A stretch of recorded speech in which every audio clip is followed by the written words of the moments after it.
디모데전서 4장 1절부터 10절까지의 말씀을 본문으로 해서요, 경건에 이르도록 내 자신을 연단하라, 경건에 이르도록 내 자신을 연단하라 라는 말씀으로 같이 나누도록 하겠습니다. 바울은 디모데에게 교회를 부탁하면서 교회가 어떤 곳인지 세 가지 묘사를 해주었었죠. 첫째로 교회는 오이코스, 하나님의 집, 하나님의 가족입니다. 우리가 예수님 믿을 때 거듭 태어납니다. 하나님 우리의 아버지가 되시고 우리는 하나님의 자녀가 되는 거죠.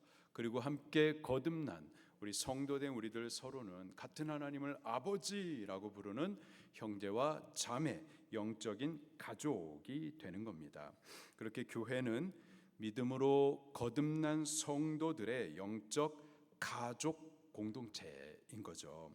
두 번째로 교회는 살아계신 하나님의 성전입니다.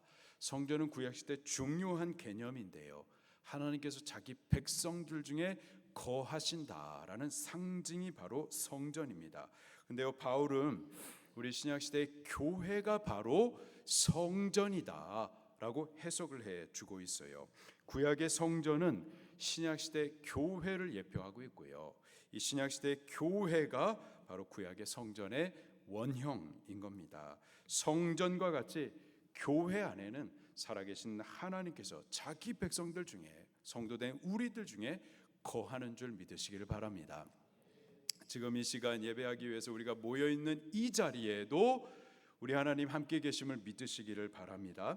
세 번째로 교회는 진리의 기둥과 터입니다. 진리의 터로서 교회는 진리 위에 서야만 해요. 사상 위에 선 거 그건 교회 아닙니다. 그냥 사람들이 열심으로 으쌰으쌰 해가지고 교회 건물 하나 세우자, 그게 교회 아니라 교회가 교회일 수 있는 것은 진리의 터 위에 서 있어야만 하는 거죠. 그리고 진리를 수호해 주어야 하는 것이 또 교회인 겁니다. 또한 진리의 기둥으로서 진리를 세상에 널리 선포해 주어야만 합니다. 그것이 교회의 사명인 거죠. 오늘 본문의 내용은요, 진리를 수호하는 교회의 역할에도 불구하고 후일에 어떤 사람들이 이 진리의 믿음에서 떠나게 될 것이다 라고 경고를 해주고 있습니다. 1절 말씀입니다. 시작.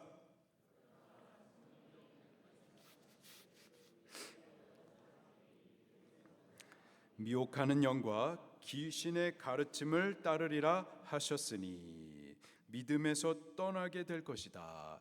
헬라 발음으로요, 아포스테손타이, 한국말로 다시 번역을 하면 배교입니다. 교회 진리 수호의 노력에도 불구하고 후일에 어떤 사람들 가운데에서는 진리의 믿음에서 떠나는 배교하는 일이 있을 것이다. 기록하시기를 성령이 밝히 말씀하시기를, 성령님께서 말씀하세요. 밝히 말씀하십니다. 믿음에서 떠나는 일이, 배교하는 일들이 반드시 있을 것이다 라는 거죠. 이 배교가 어디에서 누구에게 일어나겠는가? 진리의 말씀이 선포되는 곳, 바로 교회에서 있을 거예요. 또 진리를 믿는다라고 고백했던 성도들 중에서 그 진리의 믿음에서 떠나는 배교가 있을 겁니다. 지금 우리 모임이 교회죠. 우리의 이름이요 성도입니다. 우리들 중에서도 배교가 있을 수 있다 없다? 있을 수 있다라는 거예요. 교회가 이 진리의 믿음에서 떠나는 이유, 성도가 배교에 빠지는 이유를 바울은 거짓 가르침 때문이다라고 밝혀 말해주고 있습니다. 이 거짓 가르침과 관련해 가지고요, 오늘 한 세 가지를 같이 나누도록 하겠습니다. 첫 번째로, 거짓된 교훈을 가르치는 두 주체가 있습니다. 거짓 가르침으로 사람들을 속여서 진리의 믿음에서 떠나게 하는 놈들이죠. 그들이 누군지 그 정체를 바울이 밝혀주고 있어요. 두 번째로요, 이 거짓 가르침의 내용이 또 무엇인가, 그리고 그것이 왜 거짓이라고 바울은 말하는지, 그 거짓 때문에 판단 기준, 성경적인 근거가 무엇인지에 대해서 또 배우도록 하겠습니다.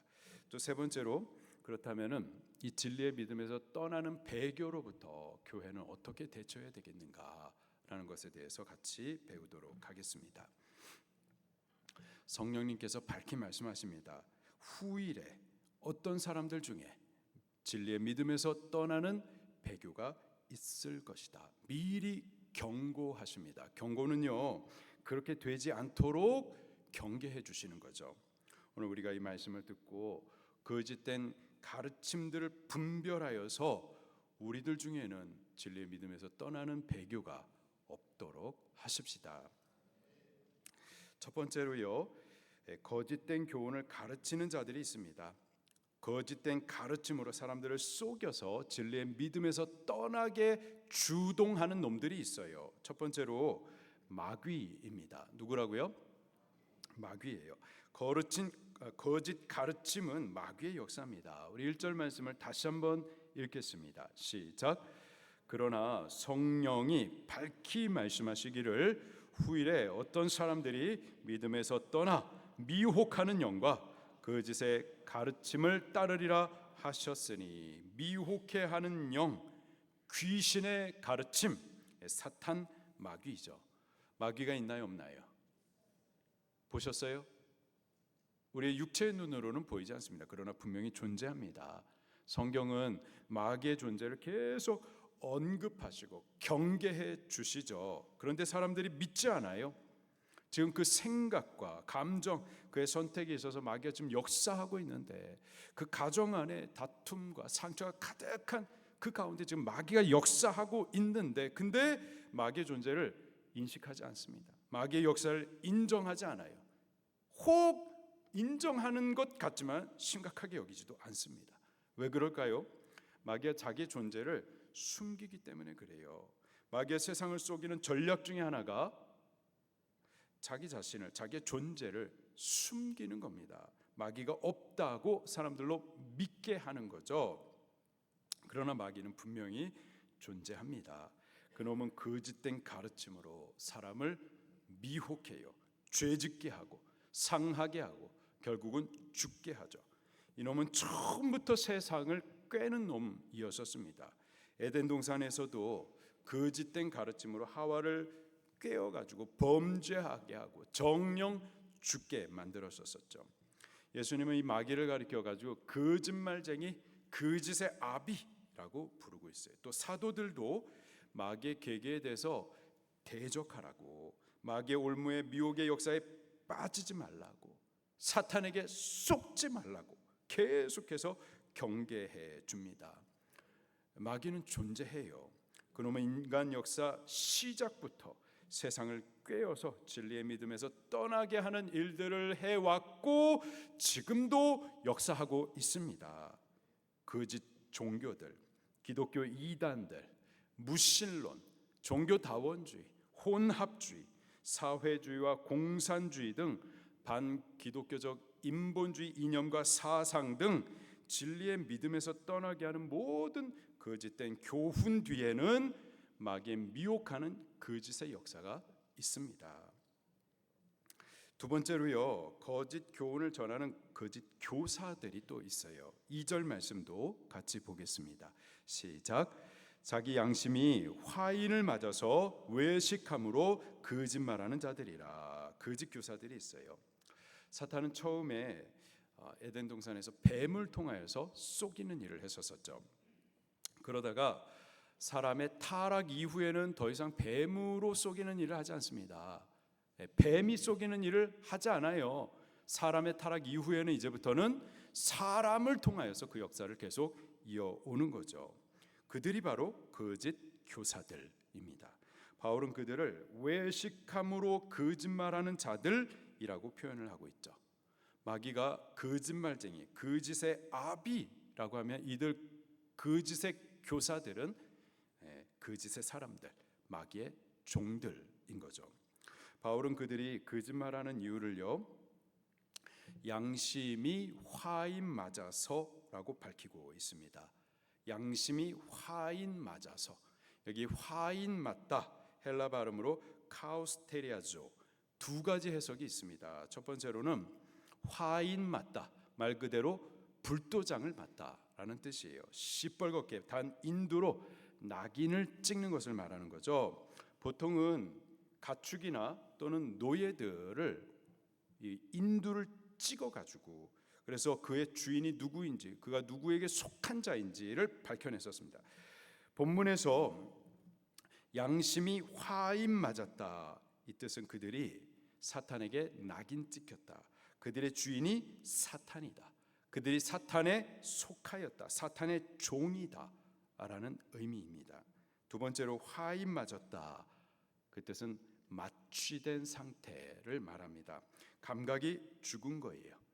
영적인 불감증의 상태가 돼버린 겁니다. 우리가 예수님을 믿을 때 영혼이 거듭 태어나죠. 그때 우리의 양심도 깨어 일어납니다. 그리고 그 양심은 성령님께서 말씀하시고 또 감동하시는 통로가 돼요. 성령님께서는 지속적으로 우리에게 말씀하시고 지속적으로 감동을 하십니다. 그런데요, 지속적으로 그 감동을 거부하고 소멸하고 불순종하면 그러면 어떻게 되느냐? 나중에는 그 감각이 죽어져 버리게 되는 겁니다. 영적인 불감증 상태가 되는 거죠. 성령의 감동과 음성에 대해서 전혀 듣지 못하게 되는 거예요. 죄에 대한 성령님의 책망에 대해서도 들리지가 않습니다. 범죄해놓고도 죄책감이 들지 않는 거예요. 두려움도 사라집니다. 하나님의 심판에 대해서 망각하게 되는 거죠. 그러다가 결국은요, 후메네와 알렉산더와 같이 믿음에 파선하게 되는 일이 벌어지게 되는 겁니다. 사탄마귀 그리고 거짓 교사들, 이들이 거짓된 가르침으로 지금도 교회를 흔들고 그 진리의 믿음에서 사람들을 떠나게 하는 배교의 일들을 이루는 두 주체인 겁니다. 자, 두 번째로요, 거짓 가르침의 내용들이 도대체 뭔가 보니까는요, 거짓된 금욕주의를 포함하고 있습니다. 3절 말씀입니다. 시작.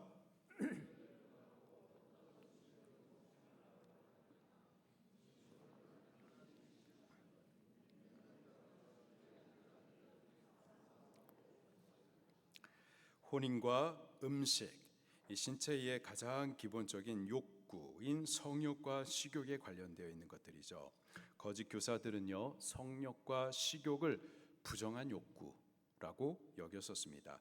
그리고 거룩함에 이르기 위해서는 절제와 금욕해야 된다 가르치면서 성과 결혼을 포기하도록 했었어요. 또 식욕과 관련해서는 우리가 음식을 아예 포기할 수는 없으니 적어도 고기는 먹지 말아라, 이렇게 가르쳐 왔었습니다.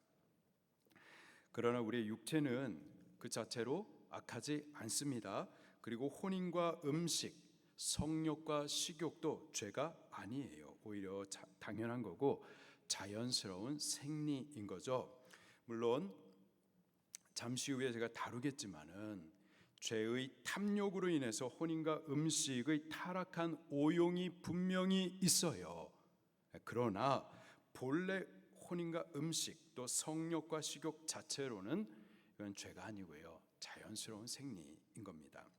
왜 그런지 바울은 왜 이런 것들이 죄가 아니고 우리가 금해할 이유가 없는지, 왜 이러한 잘못된 금욕주의가 잘못된 가르침인지 바울은 창조, 곧 하나님의 창조의 근거를 두고서 말씀해 주십니다. 3절 말씀을 다시 보니까요, 혼인을 금하고 어떤 음식들은 먹지 말라고 할 터이나, 이러한 금욕주의를 가르칠 터이나, 음식물은 하나님이 지으신 바니, 누가 지으셨다고요? 하나님이 지으신 바니 믿는 자들과 진리를 아는 자들이 감사함으로 받을 것이니라. 어떻게 받으라고요? 감사함으로 받으라. 감사함으로 어떻게 할 것이라고요? 받으라. 감사함으로 혼인도 하고 또 감사함으로 음식도 받아서 먹으라 가르쳐 주시고 있습니다.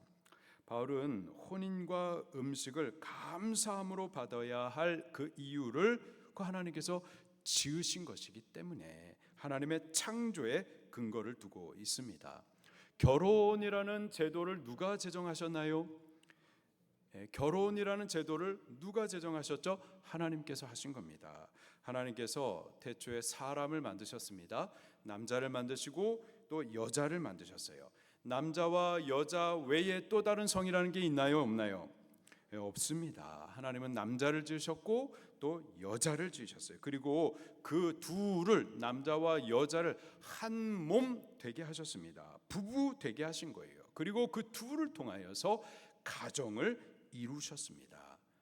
결혼과 가정은 하나님께서 세우신 거룩한 제도, 거룩한 기구인 거죠. 음식물도 마찬가지로 하나님께서 지으셨습니다. 다 하나님께서 지으신 거예요. 하나님께서 우리를 위해서 주신 것들입니다. 마땅히 우리는요, 그것을 감사함으로 받으셔야만 하는 거죠. 내면적인 감사의 마음뿐만이 아니라 우리 식전 기도하는 것처럼 외적인 감사의 표현도 올려드려야 함이 마땅합니다. 이 사실에 대해서 바울이 다시 한번 언급하여 강조하고 있습니다. 4절 말씀도 읽겠습니다. 시작. 하나님께서 지으신 모든 것이 선함에 감사함으로 받으면 버릴 것이 없나니. 하나님 그분은 선하신 분이시고 그가 행하시는 모든 것, 그가 지으시는 모든 것이 다 선합니다.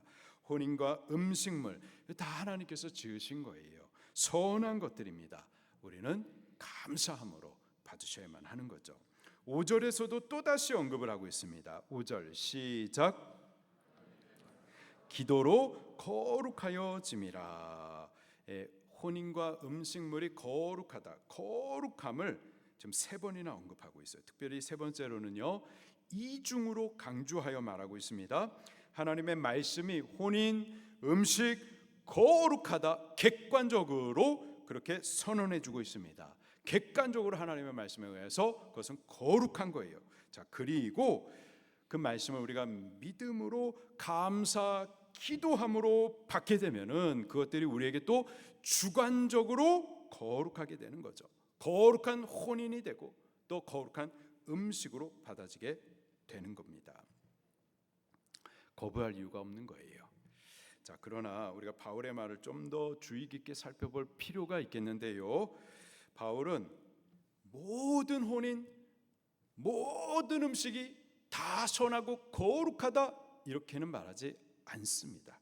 4절을 다시 보니까는요, 하나님께서 지으신 모든 것이 선하다 이래 말씀을 하고 있어요.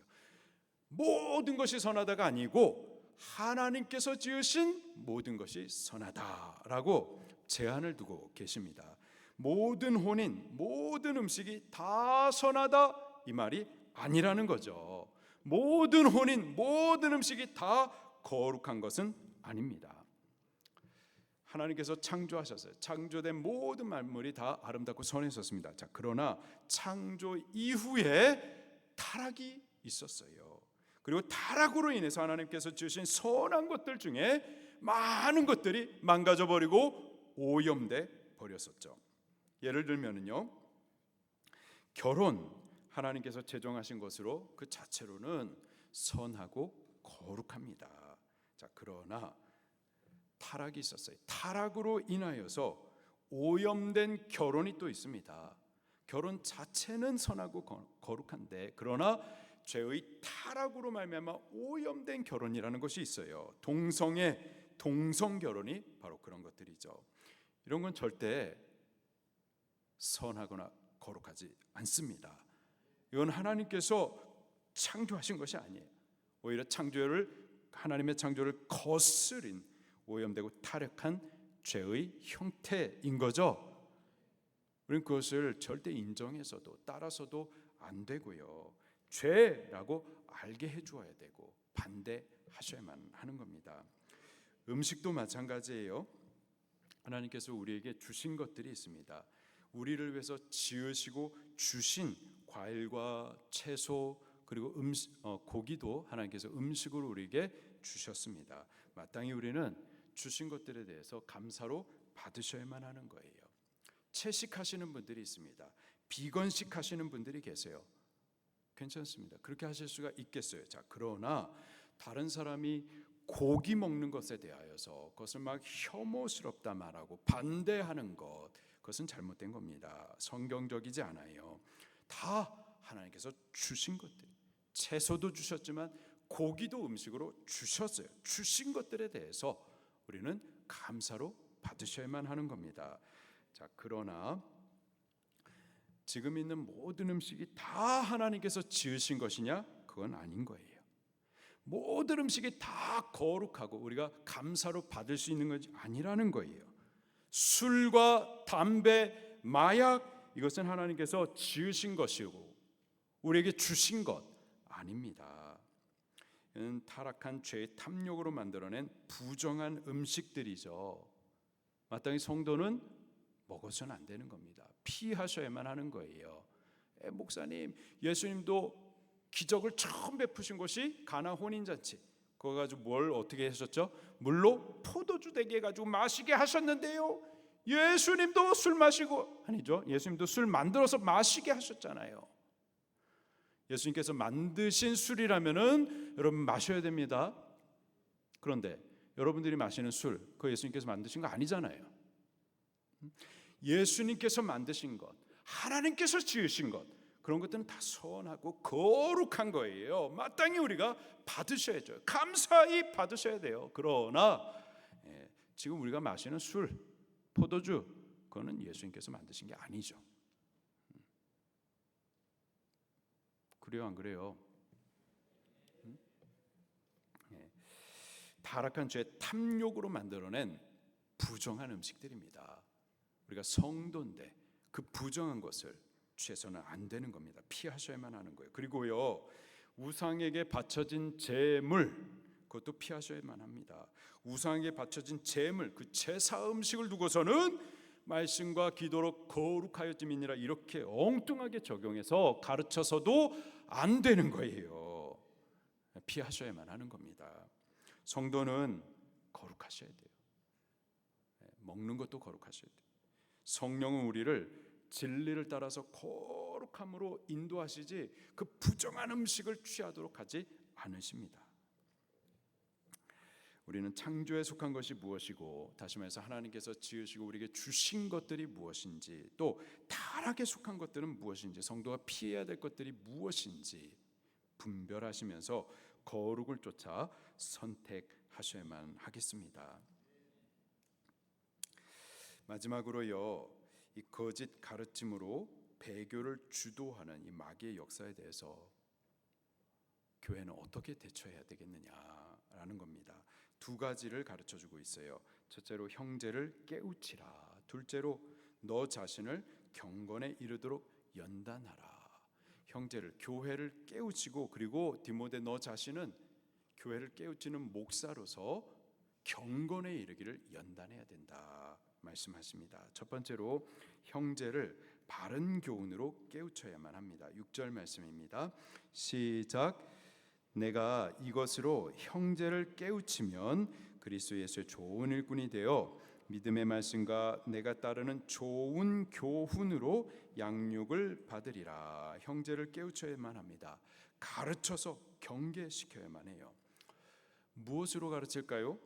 믿음의 말씀과 좋은 교훈으로 하라 말씀하십니다. 성도가 진리의 믿음에서 떠나 배교하는 것이 거짓 교사들의 거짓된 가르침 때문입니다. 반대로요, 성도들을 믿음에 굳게 서게 하기 위해서는요, 믿음의 말씀과 좋은 교훈, 바른 교훈으로 가르치면 되는 거죠. 부지런히 가르치셔야만 하는 겁니다. 신명기 6장 6절부터 7절에 오늘 내가 내게 명하는 이 말씀은 너는 마음에 새기고 내 자녀에게 부지런히 가르치며, 어떻게 하라고요? 부지런히 가르치며, 부지런히 가르치시되 집에 앉았을 때든지 길을 갈 때든지 누워 있을 때든지 일어날 때든지 이 말씀을 강론할 것이며 부지런히 가르치셔야만 하는 겁니다. 디모데후서 4장 2절에는 또 이렇게 말씀하세요. 너는 말씀을 전파하라. 때를 얻든지 못 얻든지 항상 힘쓰라. 범사에 오래 참음과 가르침으로 경책하며 경계하며 권하라. 항상 힘써서 말씀을 전해줘야만 합니다. 경책하며 경계하며 권해줘야만 하는 거죠. 로마서 10장 17절에도 이렇게 말씀하십니다. 믿음은 들음에서 나며 들음은 그리스도의 말씀으로 말미암았느니라. 믿음은 어디에서 생긴다고요? 들음에서 생기는 겁니다. 이 거짓 교사들의 잘못된 가르침을 계속 듣다 보면은요, 거짓된 믿음이 생기게 되어 있어요. 진리의 믿음에서 떠나 배교하게 되는 거죠. 반대로 우리가 그리스도의 말씀을 자꾸 듣다 보면은요, 바른 믿음이 또 생기게 되는 겁니다. 때문에 항상 힘써서 이 말씀을 가르쳐 줘야 되는 거고, 믿음의 말씀과 바른 교훈을 자꾸 듣게 해 주어야만 하는 겁니다. 그렇게 함으로 형제를 일깨워 주라 말씀을 하십니다. 두 번째로 디모데를 향해서는 너가 교회를 세우는 자로서 성도들로 하여금 배교에 빠지지 않도록 일깨우는 자로서 너 먼저 경건에 이르기를 연단해라 권면해 주십니다. 7절 말씀입니다. 시작. 허탄한 신화를 버리고 경건에 이르도록 내 자신을 연단하라. 경건 유세베이야, 하나님께 대한 경외심과 사랑이 합쳐진 단어입니다. 디모데는 교회를 가르치고 성도를 일깨우는 목사로서 그가 먼저 경건해야만 했었습니다. 하나님을 경외하고 사랑해야만 했었어요. 하나님 경외하기를 연단하고 훈련해야만 했었던 거죠. 이 경건함의 유익에 대해서 8절에 바울이 말해줍니다. 8절입니다. 시작. 육체의 연단은 약간의 유익이 있으나 경건은 범사에 유익하니 금생과 내생에 약속이 있느니라. 아멘. 육체를 위한 훈련도요 유익함이 있다 말씀하십니다. 우리가 세상 사는 동안에 신체적인 건강을 누릴 수가 있는 거예요. 때문에 우리의 육체도요 훈련할 필요가 있습니다. 우리 김준 집사님을 찾아가셔서 뛰기도 하시고 또 어떻게 근육 운동을 해야 될지 훈련을 받으실 필요가 있습니다. 그러나 우리의 육체의 삶이 길지는 않아요. 쉬 지나갑니다. 금세 늙어지고 병들고 죽게 되는 거죠. 때문에 바울은 이 육체 훈련은 유익함이 있긴 있지만은 약간의 유익이 있다 이렇게 말씀을 해주세요. 이에 비해서 경건은 범사에 유익함이 있다. 이 세상뿐만 아니라 내생의 약속이 있다. 영원히 유익하다 이렇게 말씀을 해주세요. 그러니 우리가 육체도 연습을 해야 되겠지만 더욱 경건에 이르기를 연습해야 된다 말씀하고 있습니다. 자, 그렇다면 무엇으로 우리가 경건하기에 연단을 할 수가 있겠느냐 말이에요. 우리의 육체의 연습을 위해서는 우리 김준 집사님을 찾아가면 되겠습니다. 그러나 우리의 경건의 연단을 위해서는 어떻게 할 수가 있겠느냐? 하나님의 말씀을 찾아가셔야만 하는 겁니다. 하나님의 말씀을 가까이 하셔야만 하는 거예요. 7절을 보니까는요, 망령되고 허탄한 신화를 버리라 말씀하십니다. 망령되고 허탄한 신화, 이것은 경건에 이르는데 전혀 도움이 되지 못하는 것들로 진리의 말씀으로부터 벗어난 것들, 진리의 말씀을 상대하는 것들을 말하는 겁니다. 우리가 경건에 이르기 위해서는요, 망령되고 허탄한 신화를 벗어버리고 진리의 말씀에 가까이 하셔야만 하는 겁니다. 우리 디모데후서 3장 말씀을 찾아보도록 할게요. 디모데후서 3장 16절 17절 말씀입니다. 디모데후서 3장 16절 17절 말씀 시작. 모든 성경은 하나님의 감동으로 된 것으로 교훈과 책망과 바르게 함과 의로 교육하기에 유익하니 이는 하나님의 사람으로 온전하게 하며 모든 선한 일을 행할 능력을 갖추게 하려 함이라. 이는 이 성경 말씀은 하나님의 사람으로 온전하게 하며 어떻게 하신다고요? 온전하게 하나님의 사람으로 온전하게 하며 모든 선한 일을 행할 능력을 갖추게 하려 함이라. 무엇을 갖추게 해주신다고요? 능력을 갖추게 해주십니다. 무엇이요? 성경 말씀이.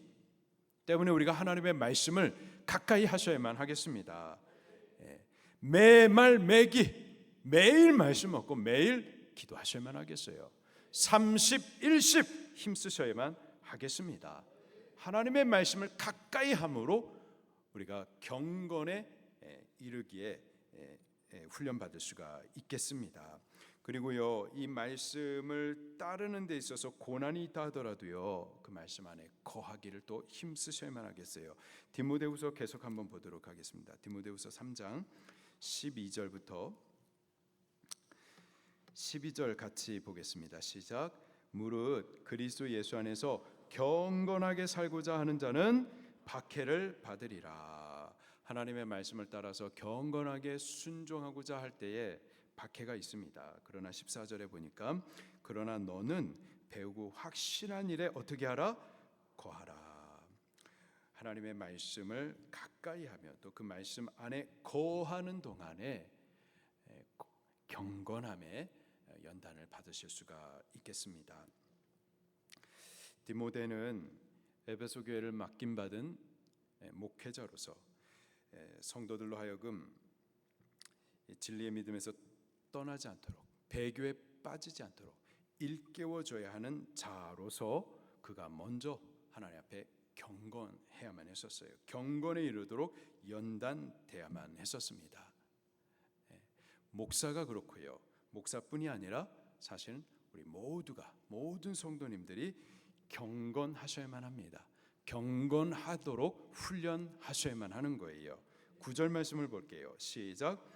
미쁘다 이 말이요 모든 사람이 받을 만하도다. 미쁘다, 믿을 만하다. 무엇이 그런가? 그 앞절에 나온 말씀이 그렇다라는 거예요. 곧 경건은 금생과 내생의 약속이 있고 때문에 마땅히 목회자는 경건에 이르도록 연단해야만 한다. 이 말이 믿을 만하다, 맞다라는 거예요. 또 말씀하시기를 모든 사람이 받을 만하도다.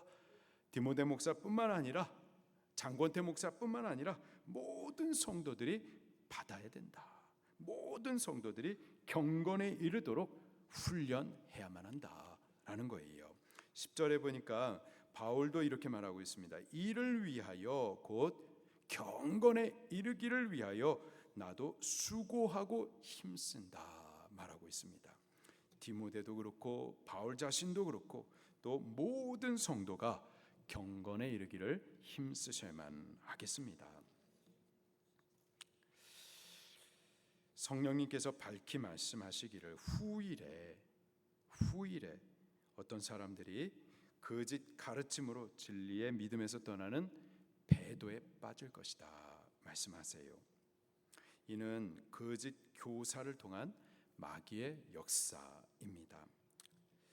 우리 성도들 서로 간에는 분별하여서 이 마귀의 역사로 나타나는 이 배교에 빠지지 않도록 서로 간에 일깨워 주셔야만 하겠습니다. 그리고 우리 자기 자신들에 대해서는요, 성경 말씀을 가까이 하고 또 그 말씀을 따르기에 힘쓰므로 경건에 이르기를 연습하셔야만 하겠습니다. 우리가 그렇게 되기를 예수님 이름으로 축원합니다. 경건한 목사 또 경건한 성도님들이 다 될 수 있기를 예수님 이름으로 축원합니다.